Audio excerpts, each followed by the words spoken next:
कल अपन पढ़ रहे थे गुडविल और गुडविल का मूल्यांकन। गुडविल का मूल्यांकन, गुडविल के मूल्यांकन में मैंने तुमको दो चीजें बताई थी, औसत लाभ के आधार पर और अधिलाभ के आधार पर। तो सबसे पहले हमने औसत लाभ बताना है। औसत लाभ में भी सामान्य औसत लाभ या सरल औसत लाभ। तो पहला है सरल औसत लाभ। सरल औसत लाभ में अपन मैंने बताया था 4-5 वर्षों का लाभों को जोड़ लेते हैं और उसमें 4-5 वर्षों का भाग दे देते हैं। तो कैसे करते हैं इसमें? औसत लाभ बराबर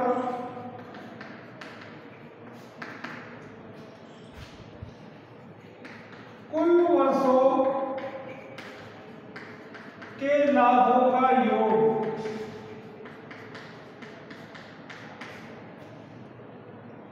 हानि है, हानि घटाने के बाद,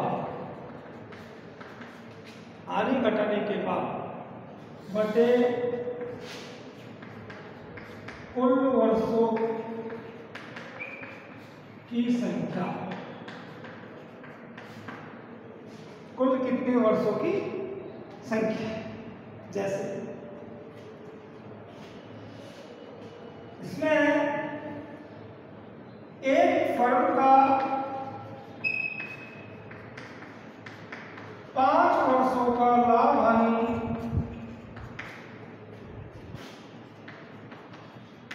हानि निम्न प्रकार है।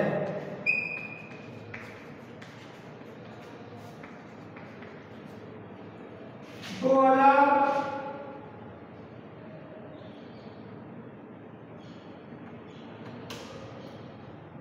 2011 में 25,000 रुपये लाभ, 2012 में 20,000 रुपये का लाभ, 2013 में 15,000 रुपये की हानि या लॉस है, 2014 में 35,000 रुपये का लाभ और 2015 में 10,000 रुपये का, यानी इसमें 5 वर्षों के लाभ हानि। तो इनके 5 वर्षों के लाभ हानि को जोड़ेंगे, 25,000 प्लस 20,000 ये हानि है, माइनस 15,000 लाभ है, 35,000 प्लस 10,000 बटे कितने वर्षों का है? 5 वर्षों का। 45 में से 30, 65, 75,000 बटे 5 यानी 15,000 रुपये औसत लाभ। यह आपकी है सरल औसत लाभ। लेकिन इस विधि का प्रयोग तभी किया जाएगा जब लाभ हानि असमान रूप से घटते बढ़ते हों। कभी घट रहे हैं, कभी बढ़ रहे हैं, कभी हानि हो रही है, कभी लाभ हो रहा है, तो इस विधि का प्रयोग किया जाएगा। इससे ज्यादा इसमें कुछ भी नहीं। यह सरल औसत लाभ, यानी औसत लाभ में 2 प्रकार के, सरल और भारित। तो ये तो सरल औसत लाभ है। अब भारित औसत लाभ।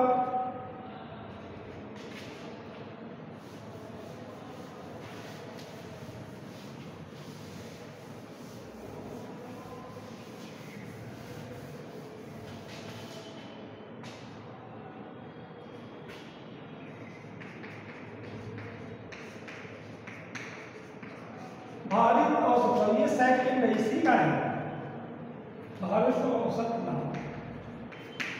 इसमें लिख लो इस विधि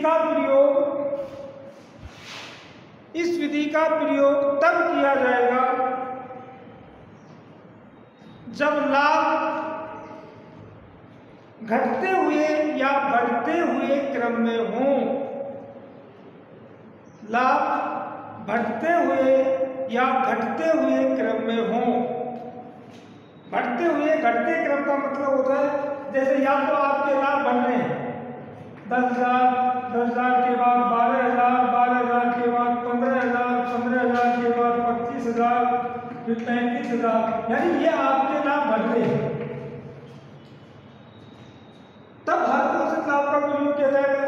या घट रहे हैं आपके, पहले आपका 50,000 रुपये का लाभ था, अब 35 का हो गया, उसके बाद 30 का हो गया, उसके बाद 28 का हो गया, उसके बाद 20 का हो गया, यह क्रम से घट रहा है। या तो बढ़ रहा है या घट रहा है। दोनों स्थिति में से जो भी स्थिति होगी तो भारित औसत लाभ ज्ञात किया जाएगा। ये इसकी पहली विशेषता है। और इसमें लिखो इसको कैसे करेंगे। नंबर 1 इसी का सर्वप्रथम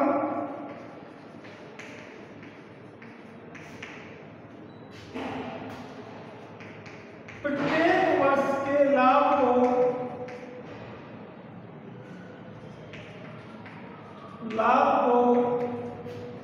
समायोजित कर लिया जाएगा। समायोजित कर लिया जाएगा, एडजस्ट कर लिया जाएगा। एडजस्ट करने का मतलब होता है कि आपकी असामान्य हानियों को जोड़ दिया जाएगा और असामान्य लाभों को घटा दिया जाएगा किसी वर्ष में। इसका मतलब है यदि किसी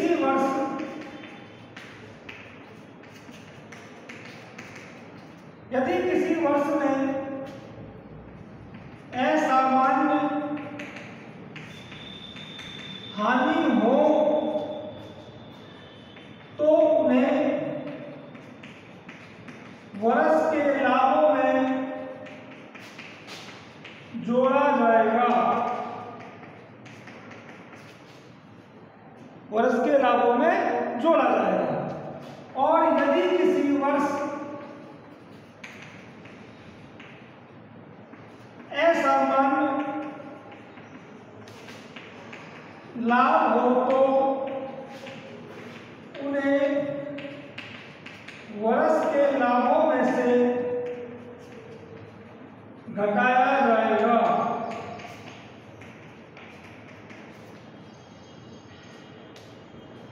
इसका मतलब क्या हुआ? भाई ऐसी लाभ है जो भविष्य में नहीं होगा, केवल इस वर्ष हुआ है, तो हम उसको शामिल कैसे कर देंगे? ऐसी हानि है जो इस वर्ष में आने वाले वर्षों में नहीं होगी। इसका मतलब होता है ये जो लाभ होते हैं इनको बोलते हैं अपेक्षित लाभ। ये कैसे लाभ होते हैं? अपेक्षित, यानी ऐसे लाभों की अपेक्षा भविष्य में की जाती है कि इतने लाभ होंगे ही। उसके बाद क्या करते हैं? पहले काम कर रहे हैं, उसके बाद है प्रत्येक वर्ष को एक भाग क्रम से 1, 2, 3, 4, 5 जितने वर्ष है, पहले 4 वर्ष है तो 1, 2, 3, 4 दे देंगे। 1, 2, 3, 4। 5 वर्ष है तो 1, 2, 3, 4, 5 ये भाग दे दिया जाएगा। वेट इसको बोलते हैं प्रत्येक वर्ष। पहले वर्ष को 1, दूसरे वर्ष को 2, तीसरे वर्ष को 3, चौथे वर्ष को 4, पांचवें वर्ष को 5, छठा वर्ष है तो 6। इस तरह भाग दे दिया जाएगा। भाग देने के बाद प्रत्येक वर्ष के लाभ को दिए गए भाग से गुणा कर दिया जाएगा।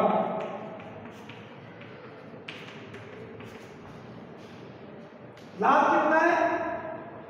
इनटू पहले वर्ष का 1 से, दूसरे वर्ष का लाभ 2 से गुणा, तीसरे वर्ष का लाभ 3 से गुणा, चौथे वर्ष के लाभ को 4 से गुणा, पांचवें वर्ष के लाभ को 5 से गुणा, इस तरह कर दिया जाएगा।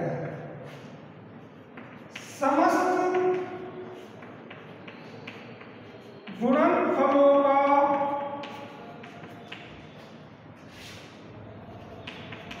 योग कर लिया जाएगा तथा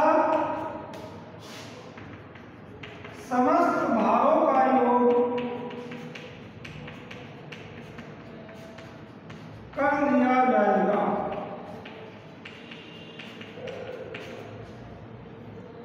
दो काम कर लिए, भारों का योग कर लिया और गुणनफलों का योग कर लिया। उसके बाद फॉर्मूला भारित औसत लाभ बराबर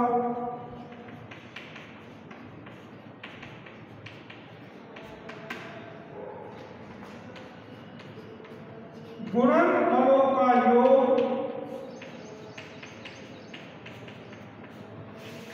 बटे भारों का योग।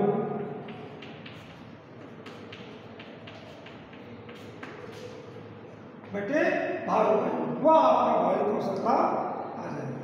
अब इसका एक क्वेश्चन बता देता हूं, जब तुम्हारा और अच्छी तरह समझ में आ जाएगा।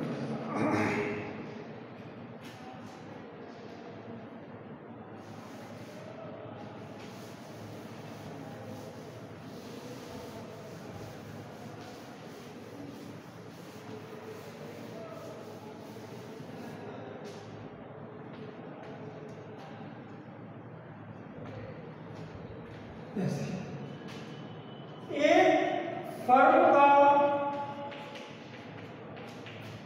लाभ निम्न प्रकार है।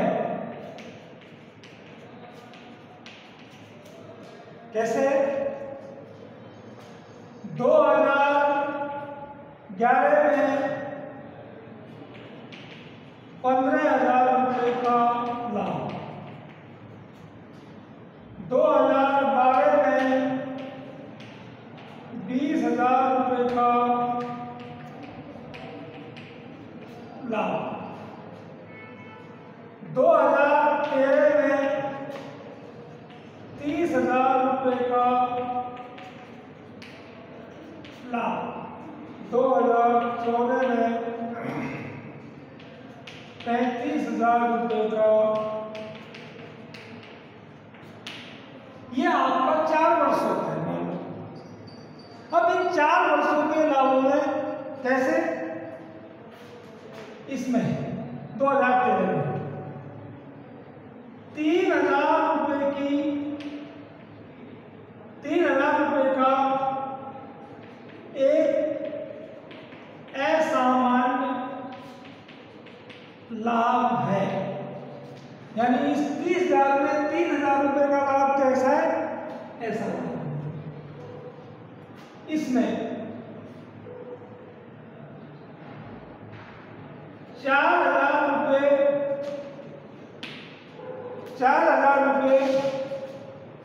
की एक असामान्य हानि थी, यानी हानि थी जो घटा दी थी, तब भी शायद था। अब इसको कैसे करेंगे ये प्रश्न। देखो सबसे पहले करेंगे इसको 2011, 2012, 2013, 2014, 15,000 रुपये लाभ है। इसमें 20,000 तो ये हानि जुड़ जाएगी, कितना हो गया? 24,000। इसमें 30,000 रुपये का लाभ था, 3,000 का एक ऐसा मान लाभ था, घट जाएगा 27,000। और इसमें इसको बोलते हैं अपेक्षित लाभ। अपेक्षित लाभ क्रम से बढ़ता हुआ है 15, 24, 27, 35, कोई दिक्कत नहीं है। अब इसमें सबसे पहले भाग दे दिया जाएगा 1, 2, 3 और 4 प्रत्येक वर्ष। इसको मल्टीप्लाई 15,000, 48,000,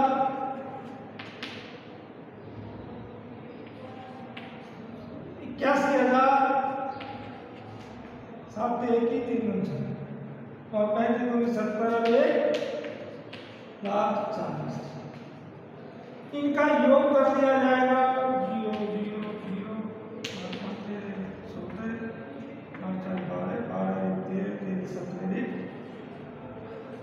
2,84,000 भारों का योग करेंगे 4 3 7 2 9 1।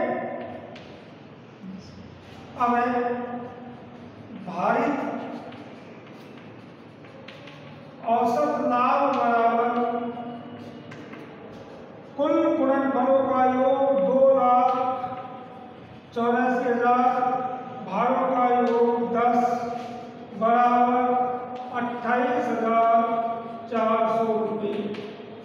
ये हमारा अपेक्षित लाभ है कि हमें सामान्यतः औसतन 28,400 रुपये का लाभ प्रति वर्ष प्राप्त होता रहेगा। ये सरल औसत लाभ और भारित औसत लाभ में बस केवल ये अंतर है, बाकी कोई दिक्कत नहीं है। यह आपका पहला लाभ समाप्त हो गया। अब है सेकंड अधिलाभ, super profit.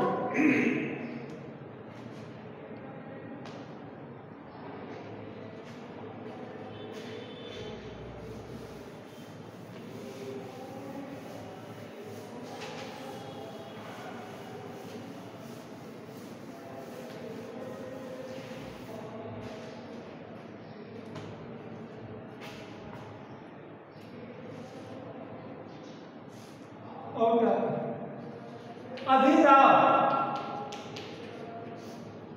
Super profit. Super profit का मतलब होता है कि यदि कोई काम कर रहे हो, आप एक सामान्य काम कर रहे हो और सामान्य काम से यदि आपको कोई अतिरिक्त लाभ मिल रहा है, अधिक लाभ मिल रहा है, तो वो आपका होता है सुपर प्रॉफिट। तो इसमें समझने की एक व्यक्ति है, एक बी व्यक्ति है। ए व्यक्ति भी वही बिजनेस करता है और बी भी वही बिजनेस करता है, दोनों एक तरह का काम करते हैं। ये 50,000 रुपये कमाता है और ये 60,000 रुपये कमाता है। तो ये 10,000 रुपये जो ज्यादा कमा रहा है, ये क्या है इसका सुपर प्रॉफिट, यानी 10,000 रुपये का इसका अधिलाभ। इसका मतलब इसकी गुणवत्ता अच्छी है जब ये 10,000 रुपये का अधिक कमा सकते।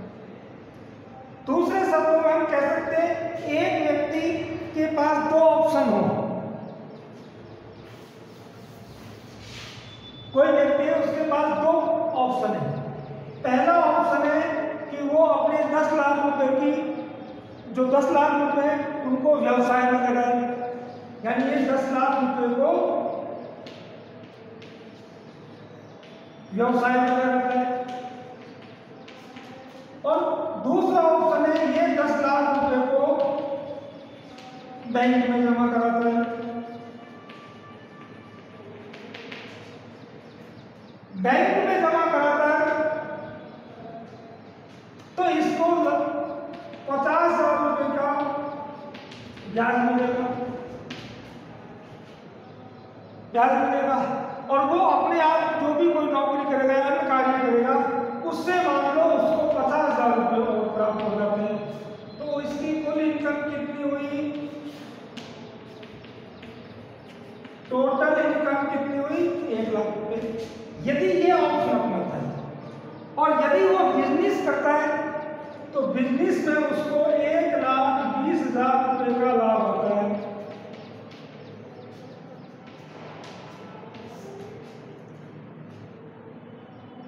व्यवसाय करता है तो 1,20,000 का, व्यवसाय नहीं करता है तो 1 लाख का। इसको कितने अधिक रुपए मिले यार, 20,000 रुपये। ये 20,000 रुपये क्या है इसका अधिक, अर्थात ये कह सकते हैं केवल वो व्यवसाय किस लिए कर रहा है, 20,000 रुपये के लिए कर रहा है। अरे 1 लाख रुपये इसको बिना व्यवसाय के मिलते ना, आराम से चैन की नींद सोता, बैंक में अपनी एफडी कराई, सेफ पैसा, नौकरी करता 10 से 5, कोई टेंशन नहीं है, या इसको बहुत सारी टेंशन होती है, पूंजी लगाएगा, पूंजी लगा के डूब भी सकती है, लाभ हो भी सकता है, नहीं भी हो सकता, सुबह जल्दी जाएगा, देर तक आएगा, तब उसको कितना मिलेगा? 1-20 नहीं, 20 भी नहीं दी, एक तो उसको वैसे ही मिल जाता है।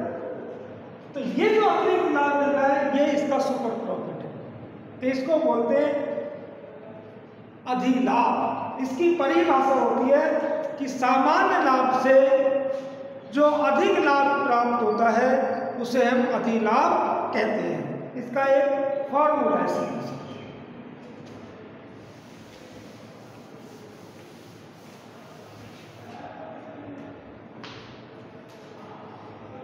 अधिलाभ बराबर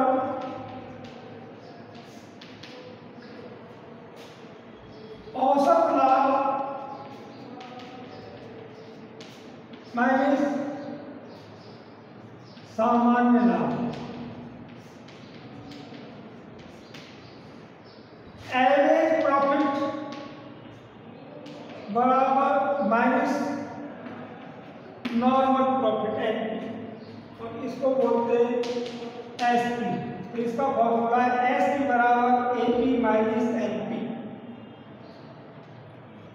औसत लाभ आपने पहले याद किए थे, उसी तरह में कोई नहीं। अब आता है सामान्य लाभ कैसे कहते हैं। तो सामान्य लाभ बराबर विनियोजित पूंजी,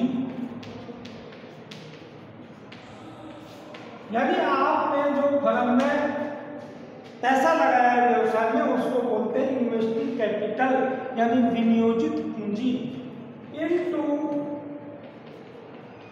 प्रत्याय दर बटे 100, यानी इसको बोलते हैं rate of return. Rate of return का मतलब होता है प्रत्याय दर, कि आपको आपकी लगाई गई पूंजी पर कम से भी कम इतना लाभ तो प्राप्त होना ही चाहिए। और सामान्यतः अपन कहते हैं ना कि भाई कितना मार्जिन है इस वस्तु में, इस व्यवसाय में, तो अपन कहते हैं 10% है, 9% है, 8% है, 12% है, 15% है।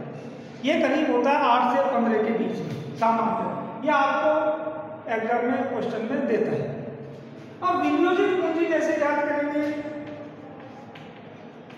तो विनियोजित पूंजी बराबर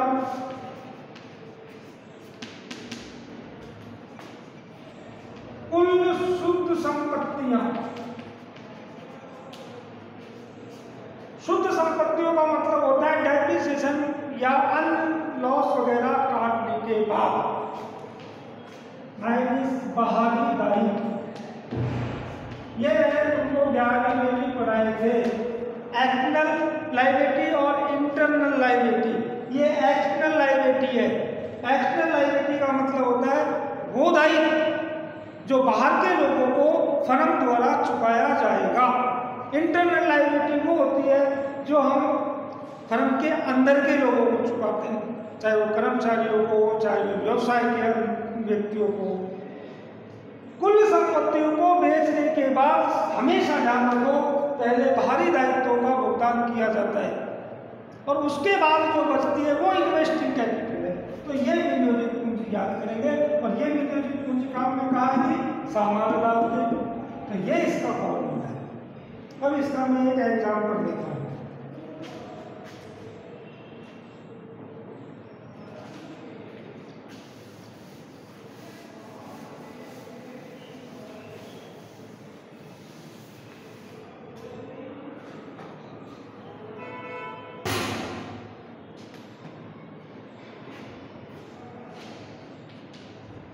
एक फर्म में कुल संपत्तियां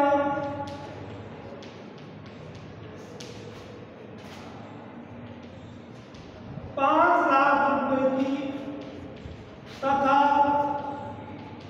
बाहरी दायित्व 80,000 रुपए के थे।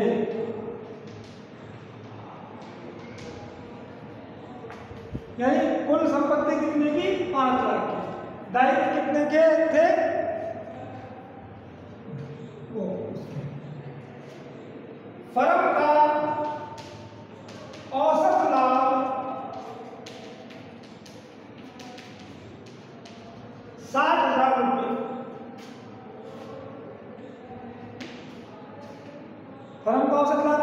60,000 और तय दर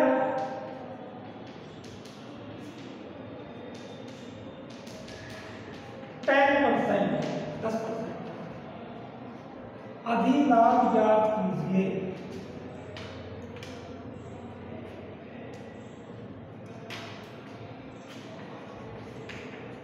अधिलाभ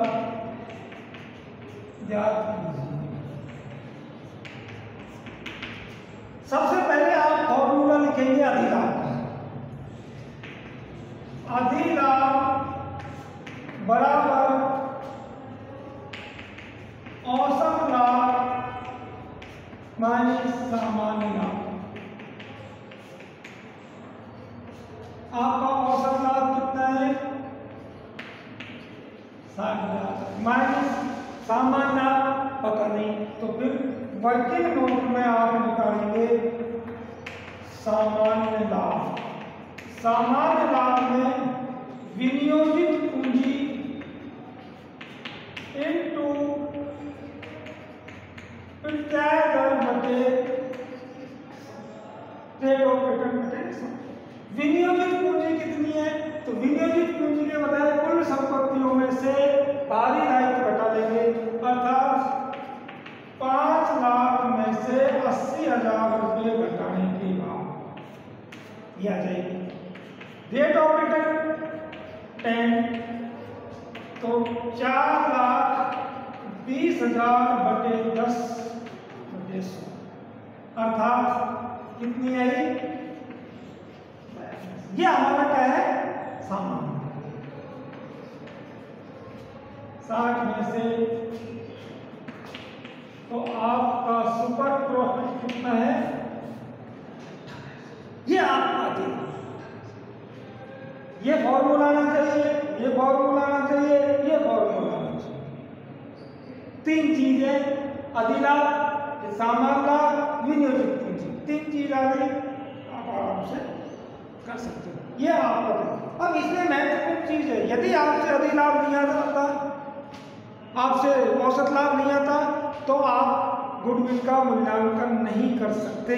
इसलिए मैंने दोनों चीज पहले बता दी। अब आगे है इसमें विधियां, इनके आधार पर।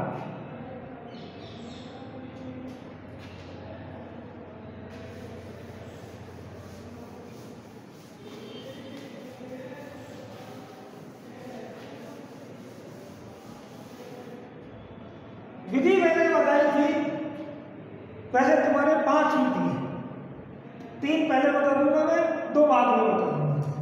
पहला है वर्षों के क्रय के आधार पर। वर्षों के क्रय के आधार पर 2 विधि हैं। पहली है औसत लाभों के आधार पर। औसत लाभों के आधार पर करेंगे गुडविल बराबर औसत लाभ इनटू वर्षों का क्रय। वर्षों का क्रय, ये वर्षों का क्रय क्या होता है? इसमें होता है दुगना तिगना, इसको बोलते हैं दुगना, वो काफ से कहना तिगुना, यानी औसत लाभों का दुगना कीजिए, तो इसका मतलब 2 वर्षों का क्रय के आधार पर ज्ञात करना है। तिगना कहेगा तो 3 वर्षों के क्रय, 3 से मल्टीप्लाई कर देंगे। अब सेकंड इसी में अधिलाभों के आधार पर गुडविल बराबर अधिलाभ इनटू वर्षों का क्रय। क्या अंतर है? इसमें कोई अंतर नहीं है। औसत लाभों से पूछता है तो औसत लाभ लिख देंगे, अधिलाभों से पूछता है तो अधिलाभ लिख देंगे और दोनों का वर्षों से गुना कर देंगे। तो यह आपकी केवल एक विधि है। एक तरह से भाई आपको या तो औसत लाभ निकालना है या अधिलाभ निकालना है, जो भी क्वेश्चन में कहेगा वो निकालना है और उसको वर्षों के क्रय से मल्टीप्लाई कर देंगे। ये आपकी पहली विधि। सेकंड विधि अपन कल बताएंगे।